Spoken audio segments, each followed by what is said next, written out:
కోడి రామకృష్ణ గారు సినిమాలు ఆయన డైరెక్షన్లో నేను కొంచెం తక్కువ చేశాను, కానీ ఆయన గురువు గారి డైరెక్షన్లో చాలా సినిమాలు చేశాను. శ్రీ దాసనారాయణరావు గారి డైరెక్షన్లో. ఇంతకుముందు నన్ను సన్మానించినప్పుడు కుర్చీలో కూర్చున్నప్పుడు అభినవ తారవ ఆయన పాడారు. యాక్చువల్గా అభినవ తారవ కూడా అలాగే తీశారు ఆ పాట కూడా. కానీ ఆ సాంగ్ తీసినప్పుడు వేదిక మీద చాలా మంది గొప్ప నటి మంది ఉన్నారు ఆ సీన్లో, పర్టికులర్ ఒక సాంగ్ షాట్లో.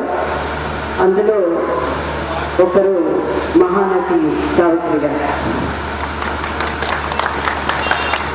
సో ఆవిడతో నన్ను పోలుస్తారని నేను ఎప్పుడు ఆ పాట తీసినప్పుడు నేను అనుకోలేదు. దేవుడి నిర్ణయాలు కొన్ని అలా ఉంటాయి. దాని తర్వాత ఇంకొకటి పాలక